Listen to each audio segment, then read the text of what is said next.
ऑट्रा business park, Oros फाटा, Mumbai Goa highway touch, mall, retail wholesale market, commercial residential अशा एकूण 9 विंगचा भव्य प्रकल्प, 260 दुकानगाळे आणि 56 सदनिकांचे भव्य व्यापारी संकुल, 120 स्क्वेअर फूट पासून 3000 स्क्वेअर फूट पर्यंत गाळे भाड्यानं आणि विकत मिळतील। मर्यादित काळासाठी ऑफर, 10,50,000 पासून व्यापारी गाळे, सदनिका उपलब्ध। नियम आणि अटी लागू। संपर्क 85 30 33 34 11। शिक्षकांच्या प्रश्नांना न्याय मिळण्यासाठी निर्माण केलेल्या चळवळीचं रूपांतर शिक्षक समितीमध्ये झालं। शिक्षक, विद्यार्थी आणि समाजातील लोकांना न्याय मिळवण्यासाठी गेली 61 वर्ष समितीचं काम सुरू आहे। 2005 नंतर सेवेत आलेल्या लोकांना जुनी पेन्शन योजना लागू करण्यात यावी, राजकीय ताकद उभी करू, समितीच्या प्रतिनिधीला विधान परिषदेवर काम करण्याची संधी मिळावी अशी मागणी महाराष्ट्र राज्य प्राथमिक शिक्षक समितीच्या राज्य महाअधिवेशनात राज्याध्यक्ष उदय शिंदे यांनी केली। या अधिवेशनाला राज्यभरातून शिक्षकांचा मोठा प्रतिसाद मिळाला। महाराष्ट्र राज्य प्राथमिक शिक्षक समितीचं 17वे त्रैवार्षिक राज्य महाअधिवेशनाचं उद्घाटन राज्याचे मुख्यमंत्री एकनाथ शिंदे यांच्या हस्ते दीप प्रज्वलनानं झालं।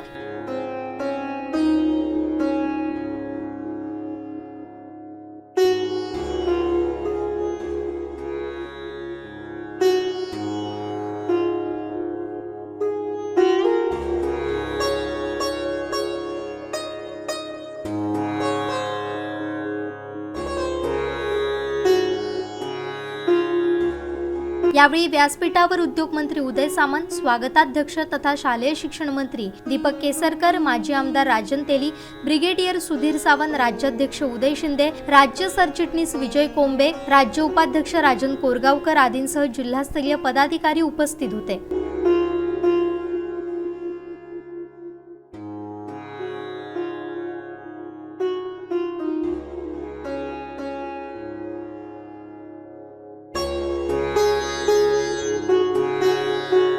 मुख्यमंत्री एकनाथ शिंदे, उद्योग मंत्री उदय सामंत यांचं स्वागत आणि सत्कार मंत्री दीपक केसरकर यांनी केलं।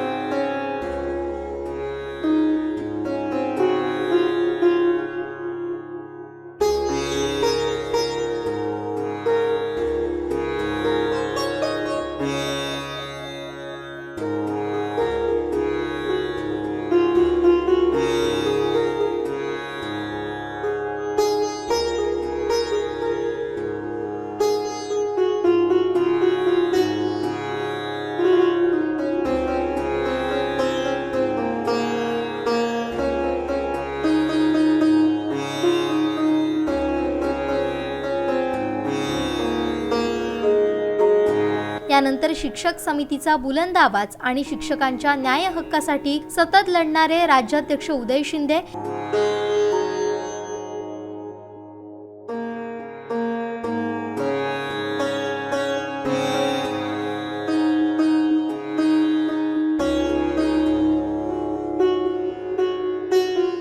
माजी राज्याध्यक्ष तथा शिक्षक नेते काळोजी बोरसे पाटील यांचा सत्कार करण्यात आला। त्यानंतर मान्यवरांच्या हस्ते आबा शिंपी यांच्या स्वराज्याचा दीपस्तंभ आणि संदीप मखदूम यांच्या लोकराजा छत्रपती शाहू महाराज या 2 पुस्तकांचं प्रकाशन करण्यात आलं।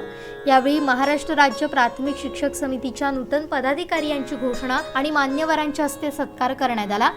यात शिक्षक नेते म्हणून उदय शिंदे 2023 ते 2026 या कालावधीसाठी समितीचे राज्याध्यक्ष म्हणून वर्धा जिल्ह्यातील विजय कोंबे तर राज्य सरचिटणीसपदी सिंधुदुर्ग जिल्ह्याचे राजन कोरगावकर यांची निवड करण्यात आली।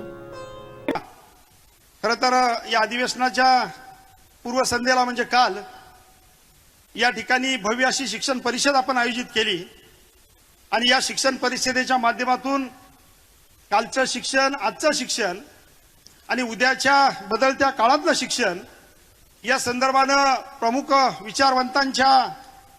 विचारवंतांचं मार्गदर्शन आपल्याला सगळ्यांना त्या ठिकाणी लाभलं आणि त्याचा लाभ हजारो आमच्या शिक्षक बांधवांनी काल त्या ठिकाणी याच ठिकाणी घेतला। अत्यंत प्रेरणादायी असं मार्गदर्शन चर्चासत्र आपण काल या ठिकाणी आयोजित केलं आज खुलं अधिवेशन होत असताना खरं तर संघटन आणि शिक्षकांचे प्रश्न याला कुठेतरी निश्चितपणानं न्याय मिळाला पाहिजे.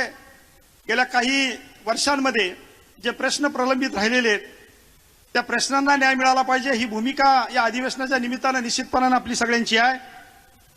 पण तत्पूर्वी साहेब अवघ्या काही मिनिटांमध्ये मी आमच्या शिक्षक समितीविषयी थोडंसं बोलणार आहे. महाराष्ट्र राज्य प्राथमिक शिक्षक समिती कैलासवासी भावा शिंपी यांनी पुणे या ठिकाणी 22 जुलै 1962 शिक्षकांच्या ड्युटी पेच्या प्रश्नाच्या संदर्भानं जो प्रश्न निर्माण झाला त्या प्रश्नाला न्याय मिळवून देण्याच्या भूमिकेतून एक चळवळ उभी केली आणि ती चळवळीचं रूपांतर पुढे शिक्षक समितीमध्ये झालं. आज शिक्षक समितीचा अवघ्या महाराष्ट्रामध्ये वटवृक्ष झालेला आम्हाला बघायला मिळतोय. चांद्यापासून बांद्यापर्यंत आमचा जो महाराष्ट्र आम्ही म्हणतो या महाराष्ट्रामध्ये शिक्षक समिती एवढी प्रबळ संघटना, शिक्षक समिती एवढी शक्तिशाली संघटना या महाराष्ट्रामध्ये दुसरी कुठलीही नाही. त्याचा निश्चितपणाने आम्हाला खूप अभिमान आहे. त्यासाठी आमचे हे सगळे कार्यकर्ते, आमचे हे सगळे नेते अत्यंत विश्वासानं लोकांच्या पुढे जातात आणि त्यामुळे आम्हाला या राज्यामध्ये प्रचंड असं यश मिळालेलं आहे. न्यायाची चाड आणि अन्यायाची चीड, त्याग आणि सेवा ही बिरुदं घेऊन गेली 61 वर्ष या महाराष्ट्राच्या शिक्षण क्षेत्रामध्ये आम्ही शिक्षक समितीच्या माध्यमातून त्या ठिकाणी काम करण्याचा प्रयत्न करतोय. शिक्षणाला न्याय मिळाला पाहिजे, शिक्षकांच्या प्रश्नांना न्याय मिळाला पाहिजे, विद्यार्थ्यांच्या प्रश्नांना न्याय मिळाला पाहिजे आणि त्या माध्यमातून निर्माण होणाऱ्या समाजाच्या प्रश्नांनाही न्याय मिळाला पाहिजे. अशा प्रकारची भूमिका आम्ही गेल्या 61 वर्षामध्ये या महाराष्ट्रामध्ये घेतलेली आहे. आज तालुक्यापासून राज्यापर्यंत सर्व ठिकाणी अगदी महाराष्ट्रातल्या 350 पेक्षा जास्त असणाऱ्या तालुक्यांमध्ये आमची संघटना त्या ठिकाणी कार्यरत आहे आणि अत्यंत चांगल्या पद्धतीनं कार्यरत आहे. दर 3 वर्षांनी खरं तर आम्ही आमच्या संघटनेचं अधिवेशन घेतो. इतर संघटना साहेब महाराष्ट्रामध्ये खूप आहेत, त्यांच्याबद्दल मी फारसं काही बोलणार नाही. पण अनेक संघटना वर्षाला 6 महिन्याला परिषद, परिसंवाद आणि अधिवेशनाच्या निमित्तानं लोकांना एकत्र करण्याचा प्रयत्न करतायत. महाराष्ट्र राज्य प्राथमिक शिक्षक समिती अशी एकमेव संघटना आहे की ती 3 वर्षातच एकदा अधिवेशन घेते आणि वर्षभरामध्ये विभाग स्तरावर शिक्षण परिषद घेऊन त्या ठिकाणी त्या शैक्षणिक समस्यांच्या संदर्भानं चिंतन मनन करत असते. आज महाराष्ट्राचा विचार जर केला तर 2.25-2 लाखापेक्षा जास्त सभासद असलेली ही आमची महाराष्ट्र राज्य शिक्षक समिती ही संघटना आहे. अनेक कामं आपण या चळवळीच्या माध्यमातून केलेली. 1977ला जो 54 दिवसाचा संप झाला आणि ज्या संपानं या महाराष्ट्रातल्या शिक्षकांना बरंच काही दिलं, त्या संपामध्ये 54 दिवस लढणारी महाराष्ट्रातली एकमेव संघटना कोणती असेल तर ती शिक्षक समिती ही संघटना आहे. आणि म्हणून आम्हाला या आमच्या चळवळीचा निश्चितपणानं अभिमान वाटतो. आम्ही चळवळीच्या माध्यमातून काम करत असताना केवळ प्रश्नच मांडतो अशातला भाग नाही, तर गुणवत्तेला सुद्धा तेवढ्याच पद्धतीने आम्ही प्राधान्य देत असतो. आणि हे गुणवत्तेला प्राधान्य देण्याकरता आम्ही विभाग स्तरावर राज्यातल्या 6 विभागामध्ये ठिकठिकाणी शिक्षण परिषदा आयोजित करून त्या ठिकाणी आम्ही गुणवत्तेच्या संदर्भानं चर्चा घडवत असतो. सामाजिक कार्यातही आमचा साहेब या संघटनेचा खूप मोठा वाटा आहे. मधल्या कोरोनाच्या काळामध्ये एकच उदाहरण सांगेन, या सिंधुदुर्ग जिल्ह्यामध्येच आमच्या प्राथमिक शिक्षक समितीच्या शिक्षकांनी वर्गणी काढून देणगी रूपाने पैसे गोळा करून जवळपास 44 लाख रुपयाचा ऑक्सिजन प्लांट शासनाला सुपूर्द केला. एवढं मोठं काम या सिंधुदुर्ग जिल्ह्यामध्ये एकट्या झालं. उर्वरित महाराष्ट्रामध्ये करोडो रुपयाचं योगदान आमच्या शिक्षक समितीच्या माध्यमातून आम्ही त्या ठिकाणी दिलं. सामाजिक कार्यामध्ये सुद्धा कुठं आम्ही कमी नाही. रक्तदान असेल, पूरग्रस्त लोकांना मदतीचं काम असेल, त्या ठिकाणी आम्ही निश्चितपणानं धावून जातो. आजपर्यंत आम्ही कुठल्याही राजकीय पक्षाशी सामंत साहेब बांधिलकी थोडीशी ठेवलेली नाही. मी आता तेली साहेबांना म्हटलं, पण थोडासा आम्ही आता विचार करायला लागलोय की काहीतरी करायला पाहिजे. आता 2-1 लाख आमचे सभासद आहेत आणि आमचे शिंदे साहेब मुख्यमंत्री आहेत आणि मी जावलीतलाही सामंत साहेब बरं का.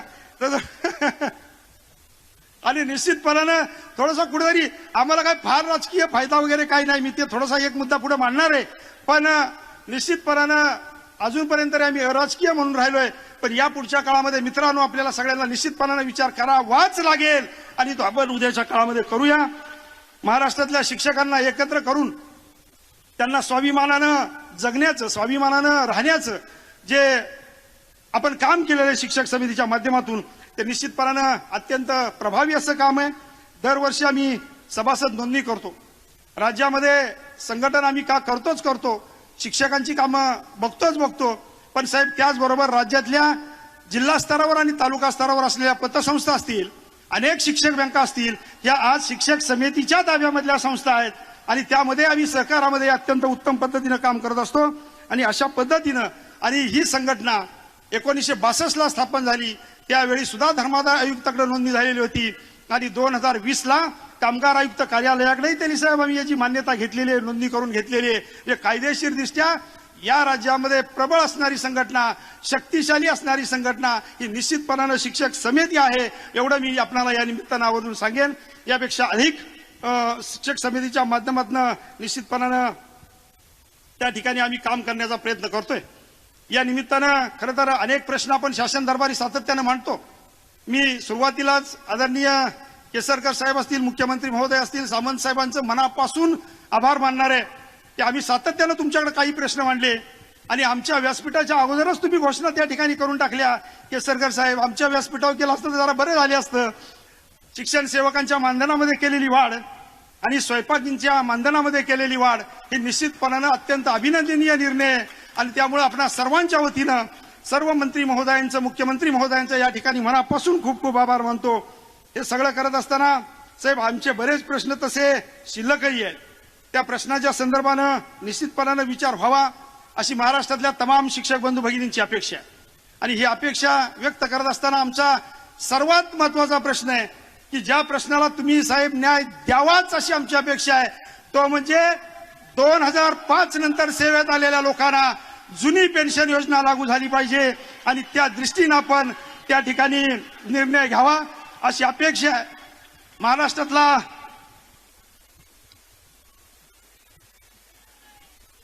महाराष्ट्रातला हा आमचा शिक्षक समाज निश्चितपणानं तुम्ही आमच्यासाठी जर हा निर्णय केला तर आयुष्यभर किंबहुना सातत्यानं 24 तास तुमच्या पाठीमागे राजकीय ताकद सुद्धा उभी करण्याचा निश्चितपणानं प्रयत्न करेल.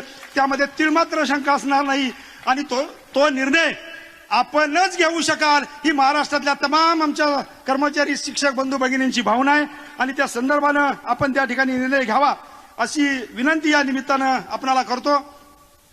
साहेब, मधल्या काळामध्ये मुख्यालयी राहण्याच्या संदर्भानं आम्हाला निश्चितपणानं शासन निर्णय आहे, पण अलीकडच्या काळामध्ये 20 किलोमीटरवरनं आम्ही निश्चितपणानं आमच्या शाळेत सामंत साहेब जाऊ शकतो आणि मग मुख्यालयी राहत नाही म्हणून गरभाडे भत्ता बंद करायचा असा काही ठिकाणी निर्णय घेण्यात आला. अत्यंत दुर्दैवी निर्णय. मी मुख्यमंत्री महोदयांना विनंती करेन की साहेब याच्यामध्ये लक्ष घालून आमचा जो घरभाडे भत्ता काही ठिकाणी बंद करण्याचा प्रयत्न होतोय, किंबहुना मुख्यालयी राहण्याची जी अट आहे ती अटच रद्द करून टाका अशा प्रकारची विनंती या निमित्तानं मी आपणाला निश्चितपणानं करणार आहे. साहेब, आमच्या बदल्या होत आहेत, ऑनलाईन बदल्या होत आहेत, खूप चांगली पद्धत आहे. जिल्हा अंतर्गत बदल्या होत आहेत, आंतरजिल्हा बदल्या होत आहेत. पण आता आमचे दोन्ही मंत्री महोदय केसरकर साहेब आहेत, सामंत साहेब आहेत. विशेषतः आंतरजिल्हा बदलीचा मोठा गंभीर प्रश्न बनलेला आहे.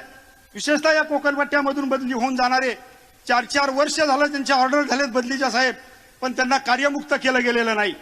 आणि म्हणून आमची मागणी आहे की या प्रक्रियेमध्ये जे आहेत, आंतरजिल्हा बदलीमध्ये आहेत, त्या सर्वांना लवकरात लवकर कार्यमुक्त करण्याच्या संदर्भानं आदेशित निर्गमित आपण करावेत.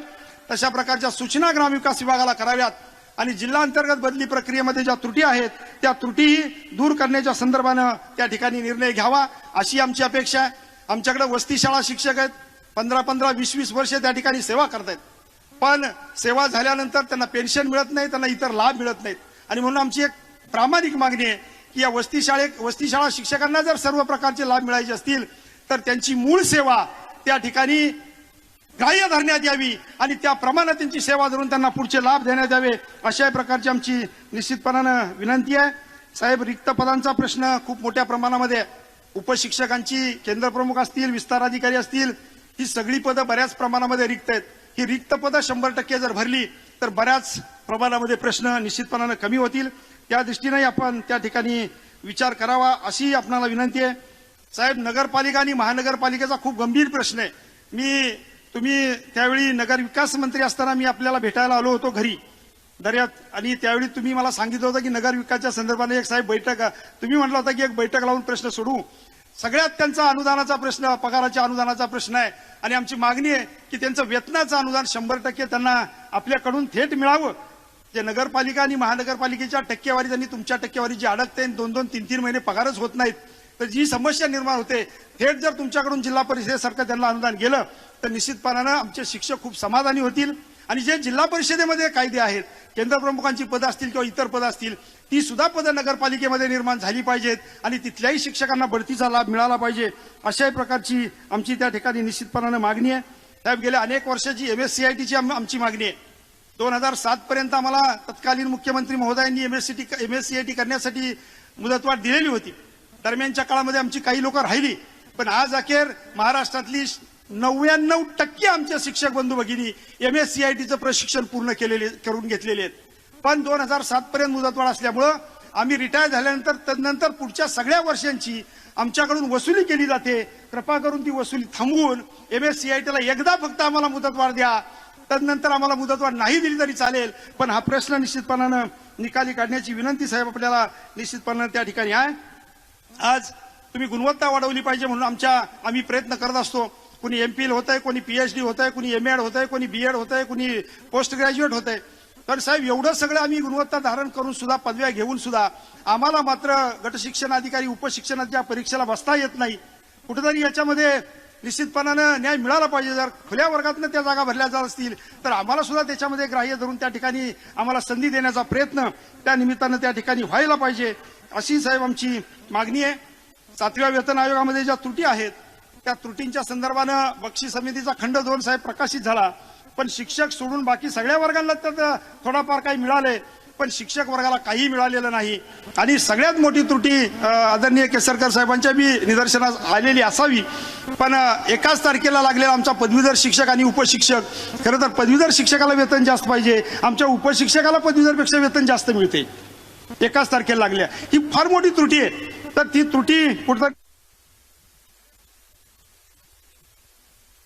साहेब, शाळेमध्ये येणाऱ्या सगळ्या विद्यार्थ्यांना गणवेश 100% विद्यार्थ्यांना मिळाला पाहिजे, ही आमची खरं तर मागणी आहे. काही मुलींना 100% आम्ही देतो, काही मुलांना देतो, पण छोटीशी काही 10-20% मुलं आमची त्याच्यापासून वंचित राहत आहेत. आणि ती वंचित राहिलेली मुलं शाळेमध्ये त्यांच्यामध्ये वेगळं विभाजन दिसतंय. त्या सगळ्या मुलांना निश्चितपणानं त्या ठिकाणी 100% गणवेश मिळाला पाहिजे, अशा पद्धतीची आमची मागणी आहे. त्यासाठी तरतूद व्हावी अशी विनंती आमची आपणाला निश्चितपणानं आहे. कमी पटसंख्येच्या शाळा आता स्वयंसेवक, सेवानिवृत्त स्वयंसेवक साहेब नेमायची आदेश निघालेत. आमची विनंती आहे की D.Ed झालेले किंवा त्याला पात्र असणारे अनेक आमचे बांधव त्या ठिकाणी निश्चितपणानं आहेत, त्यांची त्या ठिकाणी नियुक्ती करावी आणि हा सेवानिवृत्तीनंतर सुद्धा त्यांना कामाला लावण्याचा जो प्रकार आहे त्याच्याबद्दल निश्चितपणानं निर्णय व्हावा अशी विनंती आहे. साहेब, नगरपालिका महानगरपालिकेच्या हद्दी अलीकडच्या काळामध्ये वाढत आहेत आणि ह्या हद्दी वाढत असताना ती गावं महानगरपालिकेमध्ये जात आहेत, त्या गावच्या शाळा महानगरपालिका नगरपालिकेमध्ये जात आहेत, पण त्या शाळेतले शिक्षक मात्र तिकडे वर्ग केले जात नाहीत. अशी काही राज्यामध्ये उदाहरणं आहेत. तर जर शाळा वर्ग केल्या जात असतील तर तिथले सगळे शिक्षकही त्यामध्ये वर्ग केले गेले पाहिजेत. त्यासाठी आपण निश्चितपणानं लक्ष द्यावं. नगरपालिका महानगरपालिकेच्या प्रश्नाच्या अनुषंगानं निर्णय घेणे का मी नगर विकास विभागामार्फत एखादा कक्ष जर स्वतंत्र निश्चितपणानं निर्माण झाला तर अत्यंत चांगली गोष्ट त्या ठिकाणी निश्चितपणानं होईल. कॅशलेसच्या संदर्भाने आम्हाला निश्चितपणानं न्याय मिळाला पाहिजे. अजून आम्हाला ती योजना लागू झालेली नाही. असे अनेक प्रश्न त्या ठिकाणी आमचे आहेत. या प्रश्नांच्या अनुषंगाने अजूनही प्रश्न आहेत, पण या प्रश्नांच्या अनुषंगाने मी आपल्याला एकच विनंती करेन, साहेब तुम्ही खूप बिझी आहात, केसरकर साहेबही खूप बिझी आहेत, आम्ही त्यांच्याकडे बरेच वेळा भेटलो तरी त्यांनी आम्हाला वेळ दिला, पण एकदा या सगळ्या प्रश्नांच्या अनुषंगाने चर्चा करण्यासाठी संबंधित विभागाच्या अधिकाऱ्यांच्या बरोबर महाराष्ट्र राज्य प्राथमिक शिक्षक समितीच्या शिष्टमंडळाची एक बैठक आयोजित करावी आणि त्यामध्ये या प्रश्नांचा निर्णय करणे आपण आम्हाला प्रयत्न करावेत अशा प्रकारची विनंती या निमित्तानं करतो. आणि एक छोटी आणि एक मोठी मागणी जाता साहेब शेवटी मागणार आहे, ती म्हणजे आम्हाला खरं तर आपल्या अधिवेशनासाठी केसरकर साहेब तुम्ही खूप प्रयत्न करून आम्हाला 2.5 दिवसाची रजा मंजूर केली.